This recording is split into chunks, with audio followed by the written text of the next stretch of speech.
Hello everyone, thank you for coming back for another book review. This week's book is called White Smoke by Tiffany D. Jackson.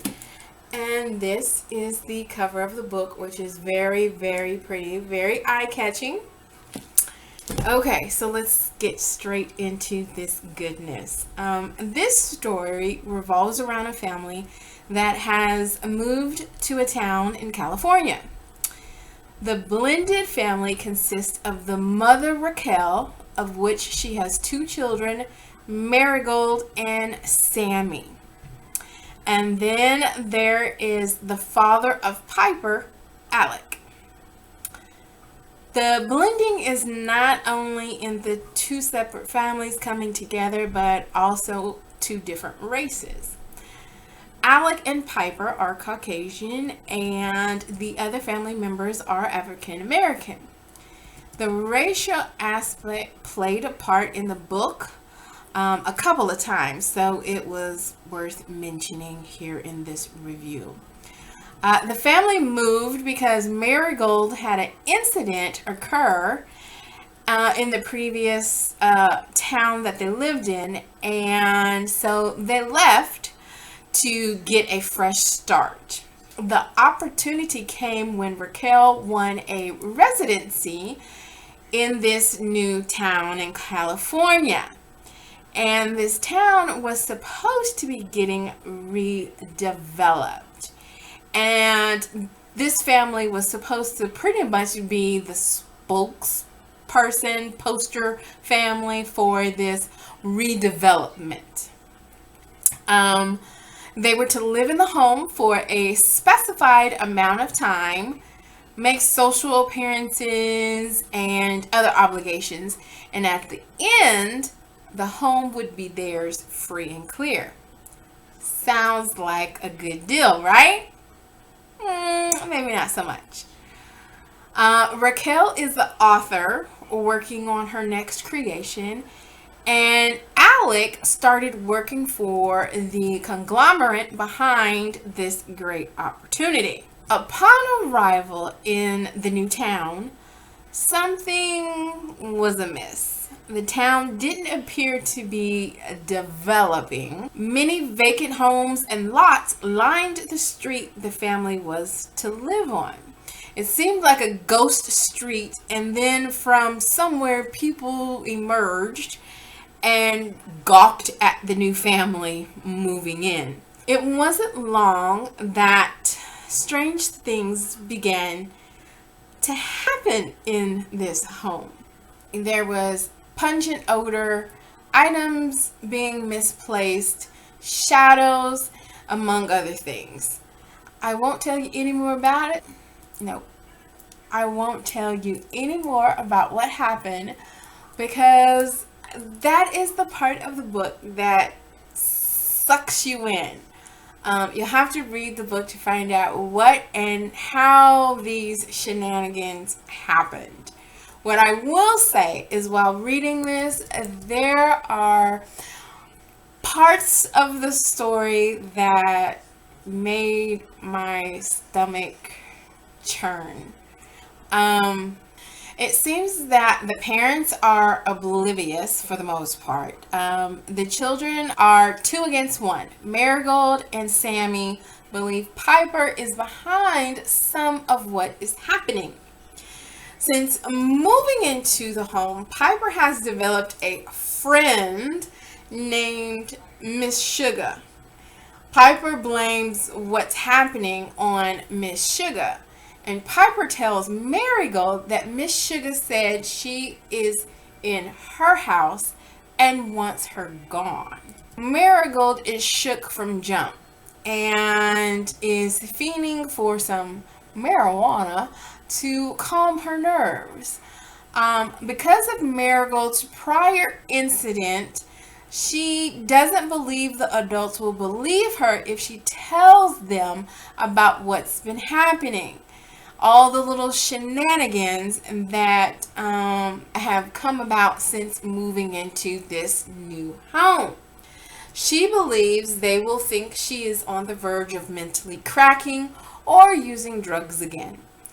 She is also paranoid about bed bugs, and there are some interesting factoids mentioned about them throughout the book.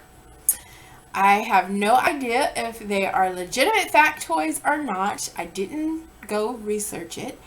But the bed bug factoids are an interesting addition to the story. The townspeople believe the home is haunted, and there are other shady things going on in the community, and this corporation seems to be involved in all of it somehow.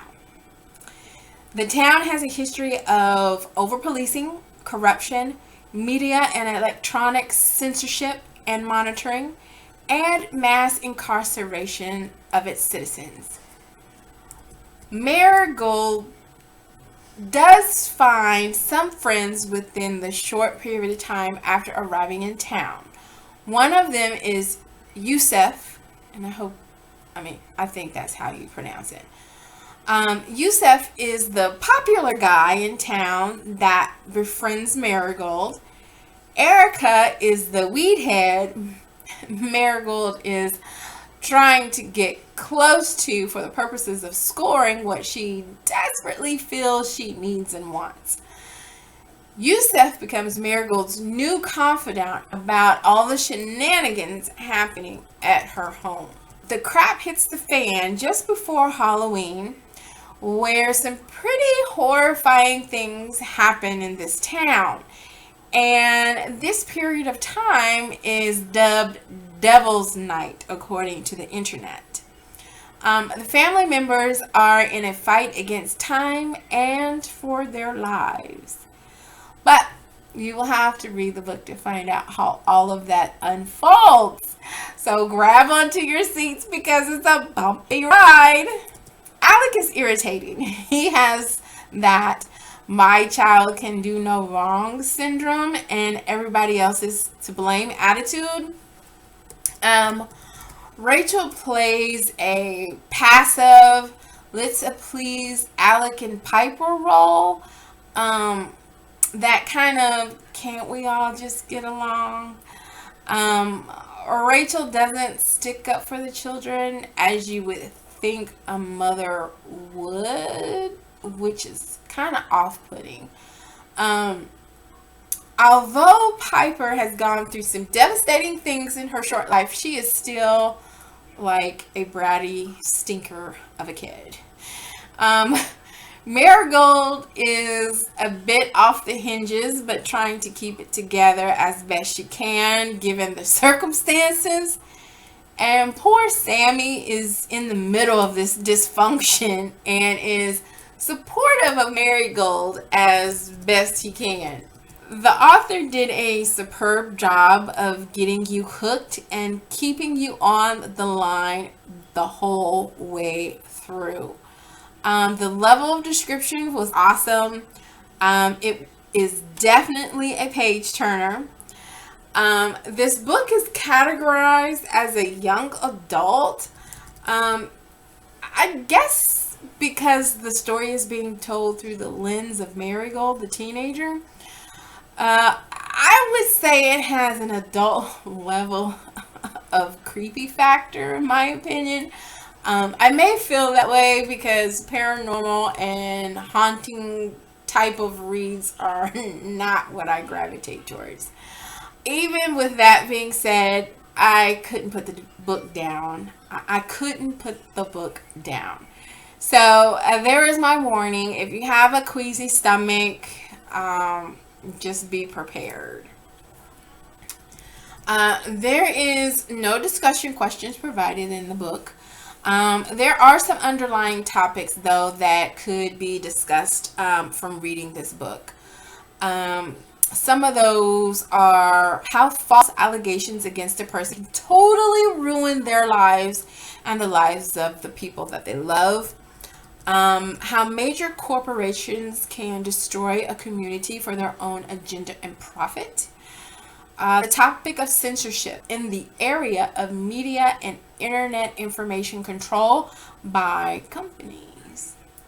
how local level laws are passed that can exponentially target an income class and race, and how that affects not only the families but the communities as well.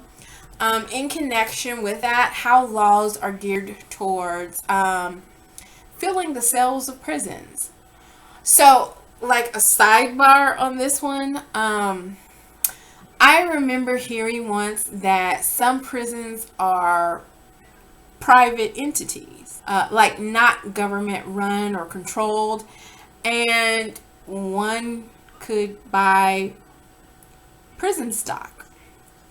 Well, way back when I heard this, I looked it up. And sure enough, you can buy stocks/shares in prisons.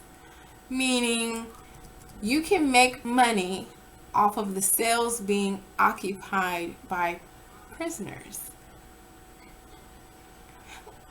Yeah, that's what I thought too. Like, are you serious? Like, who's buying stock in prisons with the idea that you get money if people go to jail? But hey, that's America for you. So it appeared to be a big money thing. In the case briefly described in this book, it is all too real in the real world. So that was an interesting little thing. There's also the topic that could be had involving mental health and types of treatment. Also, the legalization of marijuana, and in conjunction with that, overturning prior non-violent marijuana-related convictions. I mean, that would probably free up a lot of jail cells, but okay. But I'll let you read the book to come up with more discussion topics. I would be interested in reading what happens next for this family if the author chose to write another installment. This was a great read. It is definitely a page turner, so go check it out. I will give this 2 ratings since it is categorized as a young adult. I give it a 9.5 out of 10. And a rating for adult, which would be the same rating, a 9.5 out of 10. I thought it was a really good book. I like how it was written. I like the pace of it. I definitely like the drama and the suspense. So it is a good read to go pick up. So if you've read the book, let me know what you thought. If you haven't, go pick it up. If you would be so kind to subscribe, click like, share, leave a comment. And until next time, keep turning the pages, my book lovers.